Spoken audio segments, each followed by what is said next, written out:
마지막 단계가 이제 이렇게 남았습니다. 마지막 단계가 자기와 화해하기입니다. 이 자기와 화해는 아까 말씀드린 것처럼 자기 자신을 용서하는 것에서는 필수적으로 이제 거쳐야 되는 단계라고 말씀을 드렸습니다. 그죠?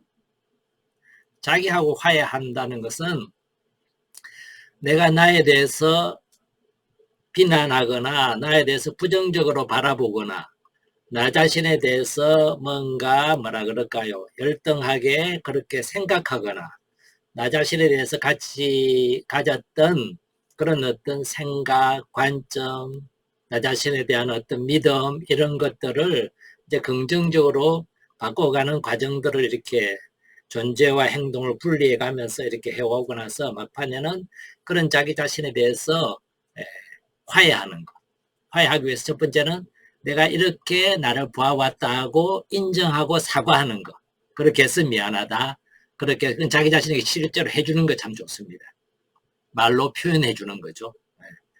그래서 이런 나의 관점이나 감정이나 나의 어떤 나 자신에 대한 믿음들이 나를 점점 더 힘들게 했고 나를 어렵게 했고 고통 속에 머물게 하는데 크게 이렇게 뭐라 그럴까 영향을 미쳤음에 대해서 내가 인정하고 나에 대해서 사과하는 거 자기 화해에서 중요한 하나 요소이고요. 그 다음에 보통 우리가 누군가에게 사과를 했을 때는 그 사과로 끝나는 게 아니라 미안해로 끝나는 게 아니라 뭐죠? 다음에 이런 일을 되풀이 안 할게 하는 약속이 중요해요. 뭔가 잘못을 우리가 인식했다면 사과하는데 그 사과는 미안하다고 표현을 하고 그 다음에 이거는 정말 내 잘못이야. 다음부터는 그러지 않을게. 그래서 자기를 비난하거나 자기에 대한 부정적인 판단을 이제 멈추도록 스스로에게 약속을 하는 거죠. 앞으로 그런 생각이 들 때, 앞으로 나에 대해서 부정적인 어떤 그런 관점들이나 그런 판단들이 생길 때 내가 멈추도록 할게. 그런 것 자체가 생기지 않도록 처음부터 막을 수 있으면 좋겠지만은 그거는 사실 완전히 이제 내 자신에 대해서 내가 있는 그대로 수용이 끝나고 나면 아마 훨씬 더 쉬워지겠지만은 실수하거나 뭔가 잘못하는 행동을 하게 될 때 그 감정이나 판단이 생기게 돼 있어요. 그것을 지속하지 않고 그냥 바로 알아차리자마자 멈추겠다는 약속입니다. 그것이 바로 자기 자신에 대해서 사과하고 그 다음에 하나의 약속을 하는 거죠. 앞으로는 나에 대해서 부정적인 판단, 비난 그런 것들을 하지 않겠다는 그런 어떤 약속. 지금 스스로 약속을 한번 해보셔도 좋아요. 그 다음에 이제 비난 대신에 우리가 비난을 한다는 것은 우리가 그거는 타인에 대한 비난이든 자기 자신에 대한 비난이든 비난을 한다는 것은 뭘까요? 뭔가 내 기대, 내 바람, 내 원의, 내가 가지고 있는 깊은 열망 이것이 채워지지 않는다는 뜻이에요. 그게 채워지지 않기 때문에 우리가 거기에 대한 불만이 생기게 되고 그 불만이 결국은 비난의 말로 나가게 되거든요. 비난 뒤를 잘 파고 들어가 보면은 어떤 원하는 것이 있다는 거예요. 어떤 바람이 있고 어떤 열망이 있고 어떤 기대가 있어요. 그게 뭔지를 찾아내는 거 중요해요. 우리가 다른 사람에 대해서도 뭔가 비난을 하게 될 때는 똑같아요. 그 사람에 대해서 내가 뭔가 원하는 게 있고 뭔가 기대하는 게 있거든요. 그게 채워지지 않으면 어떻게 되죠? 나도 모르게 비판을 하고 비난을 하게 돼요. 그래서 그런 비판이나 비난 대신에 내가 정말 원하는 게 뭘까를 찾아내는 거예요. 그걸 찾아내고 나면 그걸 표현할 수 있는 거죠. 그죠? 내가 나에 대해서 마음에 안 든다는 것은 내가 내 자신에 대해서 기대하는 것이 있다는 거예요. 내가 내 자신에 대해서 바라는 게 있다는 거죠. 그 바라는 거나 기대하는 걸 찾아내서 그것을 내 삶의 새로운 목표로 세우는 거예요. 그리고 그게 나한테 정말 의미 있는 거라면은 새로운 의미를 거기에 부여하는 거죠. 내가 다른 사람에게 대해서 좀 더 배려하는 사람이 되고 싶은데 오늘도 배려하지 못했기 때문에 바보같이 오늘도 내가 또 그랬네 이렇게 비난하기보다 좀 더 배려하는 것을 내가 목표를 한번 세워보자. 이 목표는 한 번에 다 이룰 수 없으니까, 왜냐면 그게 나를 배려하는 거죠. 그죠? 한 번에 뭔가 다 되도록 나한테 강요하는 것도 나에 대한 폭력일 수 있습니다. 있는 그대로 나를 존중한다면 나는 금방 안 되니까, 이렇게 첫날에는 적어도 배려의 말들을 누구에게는 한번 해보자. 그런 거는 이제 할 수 있거든요. 누구에게 말로 직접 하는 건 어려우면 문자라도 해보자. 이런 것이 새로운 목표를 세우는 거예요. 그래서 타인에 대해서는, 자기 자신에 대해서는 비난의 뒷면에 숨어져 있는 부정적인 판단의 이면에 있는, 그 사람을 욕하거나 문제 삼는 그 이면에 숨어져 있는 나의 바람이나 기대나 원이나 열망들을 찾아내어서 그것을 실행해 보는 것으로 바꿔보는 거예요. 그것이 현실화되면 내가 비난할 일이 없어져요. 안 해도 돼, 그냥. 그것이 이제 나와 화해할 때도 중요한 하나의 걸음이 되겠습니다. 그리고 동시에 내가 나에 대해서 가지고 있는 생각이나 관점들, 행동들을 긍정적으로 전환하기로 내 스스로와 약속을 하고 실행을 해보는 거죠.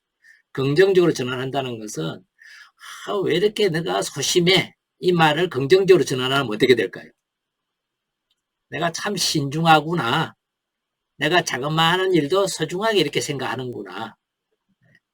이런 것들이 긍정적으로 언어들을 전환하는 거예요. 왜 그래 우유부단할까 내가. 이것보다 내가 이렇게 뭔가 하나 결정을 할 때 고려해야 될 것이 나한테 참 많구나. 이것도 고려하고 이 사람도 챙기고 이 여건도 고려하고 하는 고려할 것이 참 많이 전체를 이렇게 바라보는 눈을 가졌구나.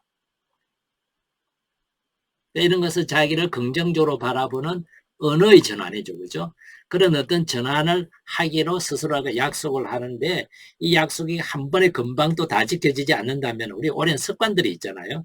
지켜지지 않는다면 적어도 하루에 한 번 정도는 내가 이 약속을 지켜보겠노라고 스스로 새로운 목표를 정해볼 수도 있는 거죠.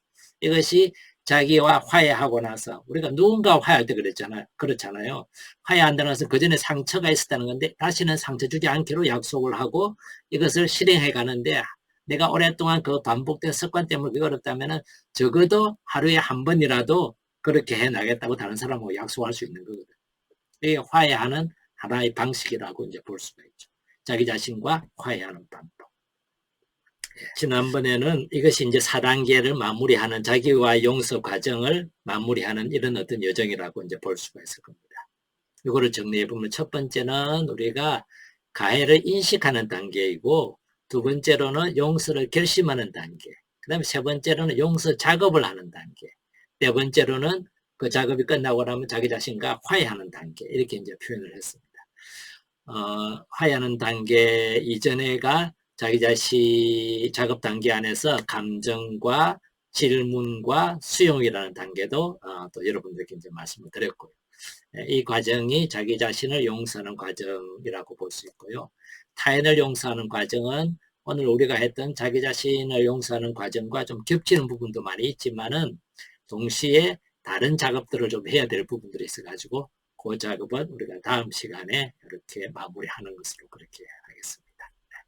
혹시 한 주간 동안 여러분들이 이제 해보실 수 있는 거는요. 나의 잘못을 내 자신에게 보상하는 행동을 한번 해보시는 거. 지금까지 나를 내가 비난하거나 부정적으로 평가하거나 판단하거나 이런 것이 많이 있었다면요. 이 보상이요. 화해나 용서에 굉장히 도움이 돼요. 나의 잘못을 보상하는, 나 자신에게는 그냥 보상하는 것이 아니라 사랑을 담는 게 중요해요. 정말 사랑을 담아서 나에게 어떤 자그마한 거라도 선물을 해주는 거죠. 이 선물이라는 것이 물건을 나한테 주는 것일 수도 있고, 맛있는 밥을 나한테 먹이는 것도 되고, 휴식을 주는 것도 되고, 그럴 때 스스로에 대해서 사랑하는 마음을 담아서 정말 내가 소중하고 귀하니까 내가 나르시즘이 좀 끼가 있다 싶은 분들은 이런 거 안 하셔도 돼요. 자동적으로 될 테니까요. 네. 네, 그래서 이런 것들을 그냥 이렇게 자기에게 선물해 보는 거고요. 타인에 대해서는 지금 그 사람한테 바로 그렇게 하기가 용서가 어렵다면은요, 내가 피해준 타인을 말하는 겁니다. 그런 게 보상을 한다면은, 이거를 갚고 싶은데 아직도 내가 못 갚았다 하는 것이 있다면은요, 다른 대상들을 해도 좋아요. 세상이 조금 더 아름답게 만들도록 내가 세상에 대해서 뭔가를 하겠다. 오늘 누군가에게 친절한 행동을 해보고 싶다. 오늘은 누군가에 대해서 내가 좀 도움을 주고 싶다. 이런 것들도 세상을 좀 더 밝게 하는데 내가 의미 있는 뭔가를 아주 자그만하지만 해보고 싶다. 이런 것들도 내가 세상에 대해서 내가 지금까지 한 잘못에 대해서 보상을 하는 것에 속해요. 그것도 나를 용서해 주는데 훨씬 이제 도움이 되는 것들입니다. 네. 그런 것 중에서 여러분들 하실 수 있는 거를 한번 보상하기를 이렇게 해보시고, 이런 것을 하기 전과 한 후에 뭐가 내가 다른 느낌이, 다른 마음이 생기는지를 가만히 비교해 보시면은요, 이 경험이 여러분들에게 다음에 새로운 동기 내지는 에너지 원천이 될 수 있을 거라고 여겨집니다. 네, 다음 시간에는 타인으로부터 받은 상처에 대한 그 용서하는 과정을 아까 잠시 보여드린 거를 조금 구체적으로 이렇게 설명을 드리고, 그 과정으로 이 용서 여정은 이렇게 마무리하도록 하겠습니다. 이 코로나 끝날 때는 오프라인도 이렇게 한번 해보고 이러기를 바라면서, 코로나가 빨리 끝나기를 기도하는 마음으로 오늘은 여러분들과 여기서 마무리를 해야 되겠습니다. 이렇게 참여해 주신 많은 분들 반갑고요. 이 강좌가 조금이라도 여러분들의 마음을 이렇게 좀 평화롭게 만들고 갖고 가는 데 도움이 되기를 이렇게 바랍니다. 수고하셨습니다. 애쓰셨어요. 다음 주에 봬요. 네. 저녁도 점심도 맛있게 드시고요. 네, 맛있게 드세요. 네, 고맙습니다.